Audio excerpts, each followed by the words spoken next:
कुरुक्षेत्र का महायुद्ध समाप्त हो चुका था। कौरवों के 100 पुत्रों में से एक भी जीवित नहीं बचा था। हस्तिनापुर का महल, जो कभी राजकुमारों की हंसी और शौर्य से गूंजता था, आज मातम में डूब चुका था। लेकिन इसी शोक के बीच एक ऐसा रहस्य जन्म लेने वाला था जिसके बारे में जानकर स्वयं पांडव भी कांप उठे थे। आखिर धृतराष्ट्र, जो जन्म से अंधे थे, उन्होंने भीम को अपनी बाहों में भरते ही मार डालने की योजना क्यों बनाई थी? क्या वास्तव में धृतराष्ट्र ने महाबली भीम को अपने हाथों से कुचल दिया था? अगर हाँ, तो फिर भीम आज भी जीवित कैसे रहे?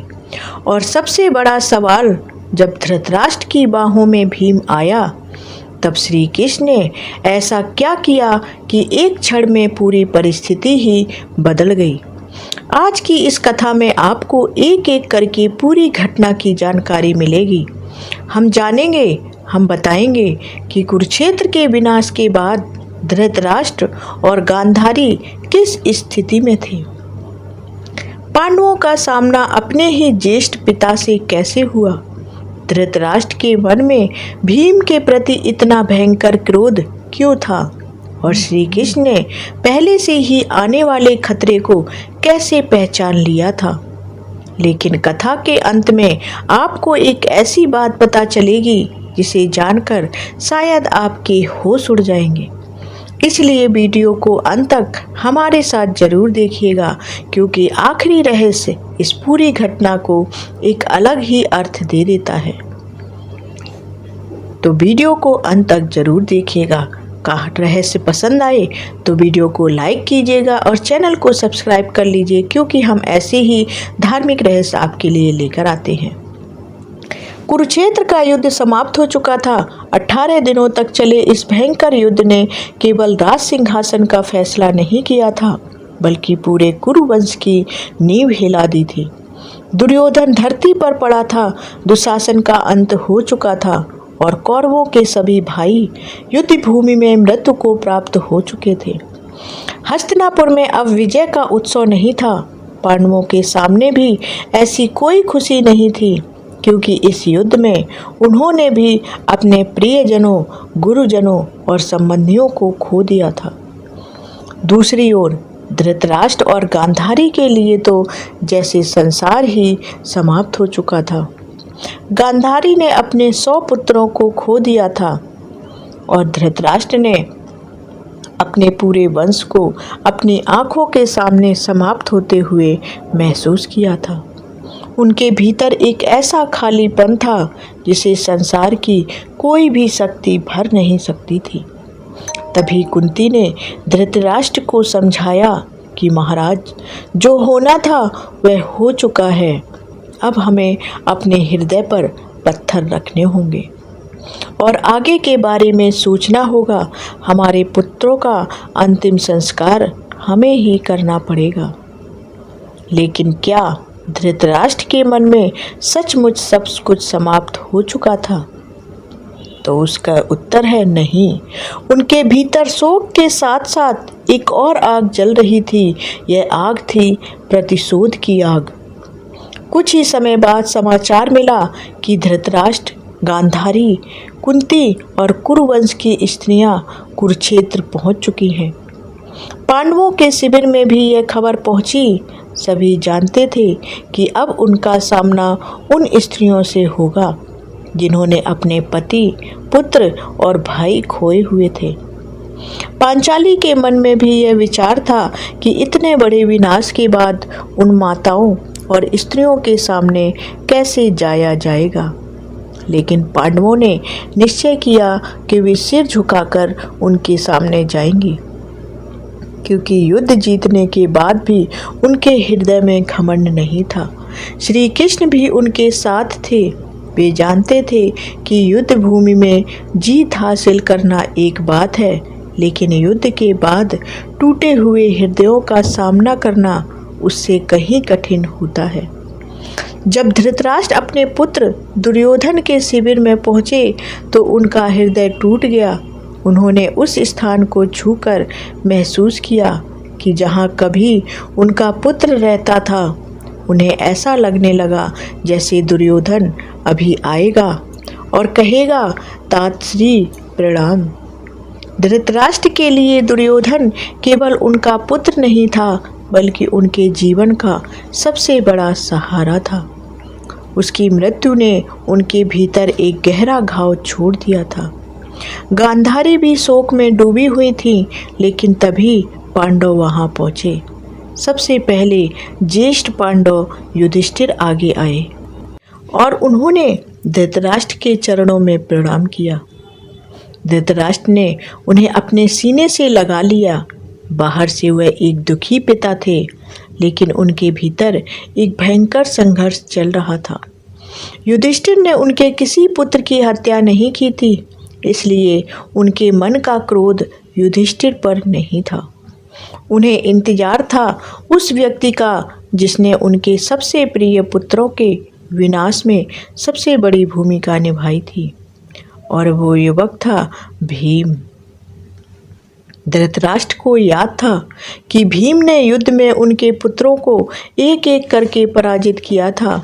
उन्हें दुशासन की मृत्यु याद थी, उन्हें दुर्योधन के साथ हुआ अंतिम युद्ध याद था, और इन स्मृतियों ने उनके भीतर प्रतिशोध की आग को और भड़का दिया था।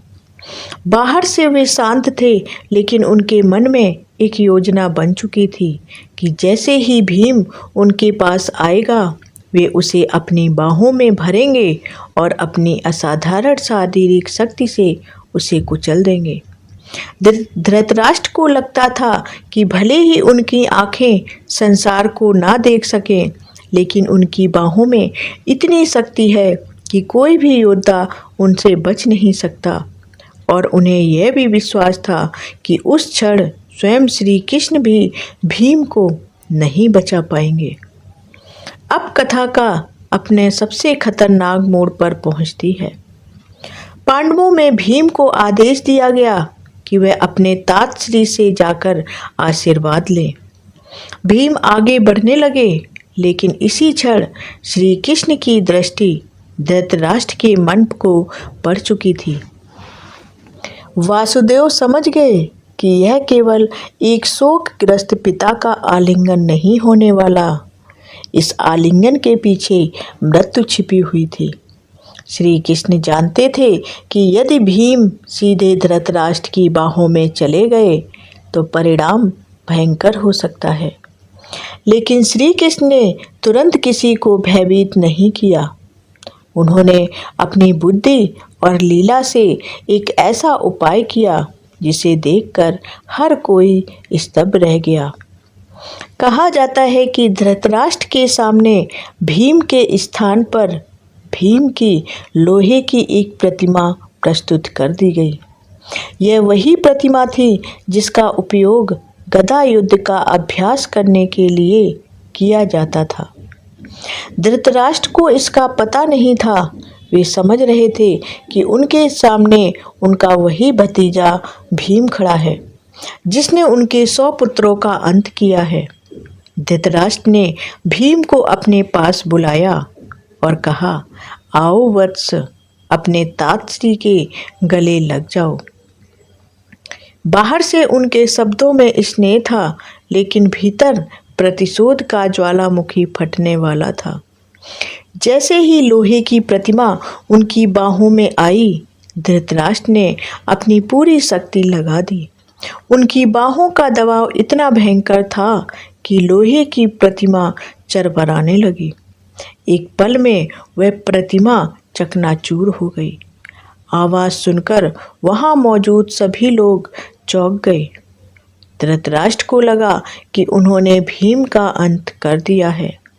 उनके मन में वर्षों से जमा क्रोध जैसे एक ही क्षण में बाहर निकल गया हो, लेकिन अगले ही क्षण उन्हें अपनी भूल का एहसास होने लगा।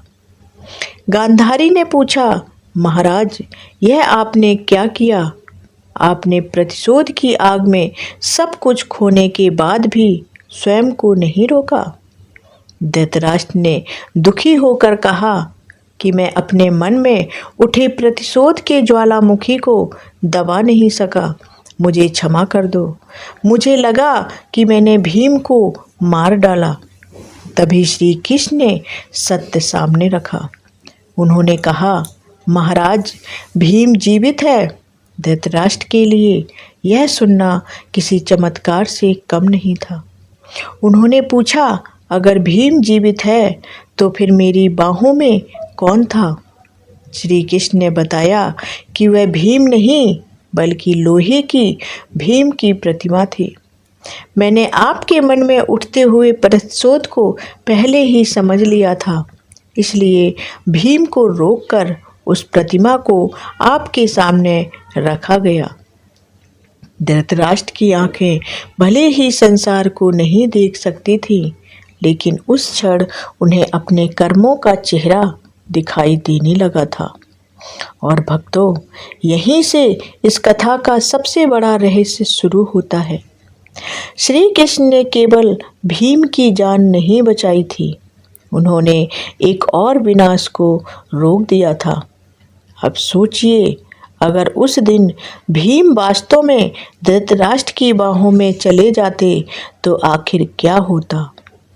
युद्ध समाप्त होने के बाद भी एक और हत्या हो जाती। पांडवों और धृतराष्ट्र के बीच जो थोड़ी सी पारिवारिक डोर बची थी वह भी टूट जाती। प्रतिशोध की आग फिर भड़कती और कुरुवंश के विनाश के बाद भी विनाश का सिलसिला चलता रहता। श्री कृष्ण ने केवल एक योद्धा को नहीं बचाया था, उन्होंने भविष्य में होने वाले एक और विनाश को रोक दिया था। धृतराष्ट्र उस समय पश्चाताप से कांप उठे। उन्हें समझ आ गया कि युद्ध समाप्त हो जाने के बाद भी उनके भीतर का युद्ध समाप्त नहीं हुआ था। उन्होंने अपने जीवन में अनेक बार चेतावनियां सुनी थीं। विदुर ने उन्हें समझाया था, संजय ने उन्हें युद्ध की वास्तविकता बताई थी, स्वयं श्री कृष्ण ने उन्हें धर्म और अधर्म का अंतर समझाया था, लेकिन पुत्र मोह ने उनकी बुद्धि को बांध रखा था। दुर्योधन की जिद, शकुनी की चाल और धृतराष्ट्र की कमजोरी ने मिलकर उस परिस्थिति को जन्म दिया जिसमें पूरा कुरुवंश विनाश के कगार पर पहुंच गया। श्री कृष्ण ने धृतराष्ट्र से कहा कि पछतावा उस कर्म पर होता है जो हो चुका हो, लेकिन जो व्यक्ति अपने भविष्य के परिणाम को समझ लेता है वह ऐसा कर्म करने से पहले ही रुक जाता है। महाराज, आपने भविष्यवाणियां सुनी, चेतावनियां सुनी, लेकिन पुत्र मोह के कारण उन्हें अनसुना करते रहे हमेशा के लिए। दुर्योधन और आप स्वयं शकुनी के हाथों में पासे बनकर रह गए और अंत में उसका परिणाम कुरुवंश के भीषण विनाश के रूप में सामने आया। श्री कृष्ण ने आगे धृतराष्ट्र को समझाया कि जिस समाज में ज्येष्ठों के सामने कनिष्ठ किसी कुल वधू का अपमान करने का दुस्साहस करे, वह समाज स्वयं अपने विनाश को बुलाता है। अधर्म का परिणाम एक ना एक दिन सामने आता ही है। पांडवों ने भी इस युद्ध में बहुत कुछ खोया था। वे केवल विजेता नहीं थे, वे भी इस युद्ध के पीड़ित थे। उनके सामने भी अपने प्रियजनों की मृत्यु का दर्द था, लेकिन उन्होंने अपने ज्येष्ठों का सम्मान नहीं छोड़ा। यही कारण था कि धृतराष्ट्र के मन में धीरे धीरे परिवर्तन आने लगा। उन्होंने महसूस किया कि जिन पांडवों को वह अपने पुत्रों का शत्रु समझते रहे, वही आज उनके सामने अपने पिता की तरह खड़े थे। फिर वह क्षण आया जिसने पूरे वातावरण को बदल दिया। धृतराष्ट्र ने भीम को बुलाया। इस बार उनके मन में प्रतिशोध नहीं था। उन्होंने कहा, भीम आओ, अपने उस दुर्भाग्यशाली तात के गले लग जाओ। वह धृतराष्ट्र जो कुछ समय पहले तुम्हारी मृत्यु की कामना कर रहे थे, आज अपने भीतर के उस क्रोध को मार चुका देख रहा है। भीम आगे बढ़े। धृतराष्ट्र ने उन्हें गले लगाया और इस बार उनकी बाहों में प्रतिशोध नहीं था, पश्चाताप था। उन्होंने भीम को आशीर्वाद दिया कि आयुष्मान भव। ये वही धृतराष्ट्र थे जो कुछ क्षण पहले भीम को अपनी बाहों में कुचल देना चाहते थे। श्री कृष्ण की लीला ने केवल भीम की रक्षा नहीं की थी, बल्कि धृतराष्ट्र के भीतर छिपे अंधकार को भी प्रकाश दिखाया था। इसके बाद धृतराष्ट्र ने एक एक करके सभी पांडवों को आशीर्वाद दिया। युधिष्ठिर, अर्जुन, नकुल और सहदेव उनके सामने खड़े थे। अब वे उन्हें अपने शत्रुओं के पुत्र नहीं, अपने भाई पांडु के पुत्र और अपने पुत्रों के समान देखने लगे थे। धृतराष्ट्र ने स्वीकार किया कि आज उनकी आंखों में भले ही प्रकाश नहीं है, लेकिन वासुदेव ने उनके हृदय में प्रकाश जगा दिया है। अब वे पांडवों में अपने पुत्र को देख सकते हैं। यह परिवर्तन केवल शब्दों का परिवर्तन नहीं था, यह उस व्यक्ति के भीतर हुए परिवर्तन का संकेत था जिसने अपने पूरे जीवन में पुत्र मोह के कारण अनेक गलत निर्णय लिए थे। लेकिन इस पूरी घटना के अंत में एक और बेहद मार्मिक सत्य सामने आता है कि संसार अक्सर युद्ध को जीत और हार के रूप में देखता है। कौन जीता, कौन हारा, किसका राज्य रहा, किसका सिंहासन गया, यही देखते हैं लोग। लेकिन युद्ध की असली कीमत उन लोगों से पूछिए जिन्होंने अपने प्रियजनों को खोया। गांधारी ने अपने 100 पुत्र खोए थे, अनेक स्त्रियों ने अपने पति खोए, माताओं ने अपने पुत्र खोए, बहनों ने अपने भाई खोए, पत्नियों ने अपना सुहाग खोया। इसलिए युद्ध के बाद जब सब कुछ शांत हुआ, तब एक ऐसी आवाज़ उठी जिसने पूरी विजय को भी सवालों के घेरे में खड़ा कर दिया। स्त्रियों ने क्या पाप किया? स्त्रियों ने क्या पाया? उन्हें क्या मिला? उनके लिए जीत और हार दोनों का अर्थ केवल अपने प्रियजनों को खो देना था। और यही इस कथा का सबसे बड़ा संदेश है कि महाभारत केवल पांडवों और कौरवों की लड़ाई नहीं थी, यह मनुष्य के भीतर चलने वाले मोह, क्रोध, अहंकार, प्रतिशोध और धर्म के संघर्ष की कथा भी थी। धृतराष्ट्र जन्म से अंधे थे, लेकिन असली अंधापन उनकी आंखों में नहीं, उनके निर्णयों में था। उन्होंने पुत्र मोह के कारण बार बार सत्य को देखने से इनकार किया, लेकिन जब उनके सामने अपने ही हाथों से लगभग एक और विनाश होने वाला था, तब श्री कृष्ण ने उन्हें यह दिखा दिया कि प्रतिशोध कभी किसी को वास्तविक विजय नहीं देता है। और अब आता है इस पूरी कथा का सबसे बड़ा खुलासा कि धृतराष्ट्र ने जिस प्रतिमा को भीम समझकर अपनी बाहों में कुचल दिया था, वह केवल एक लोहे की मूर्ति नहीं थी, वह उस प्रतिशोध का प्रतीक बन गई थी जिसे धृतराष्ट्र अपने भीतर वर्षों से पाल रहे थे।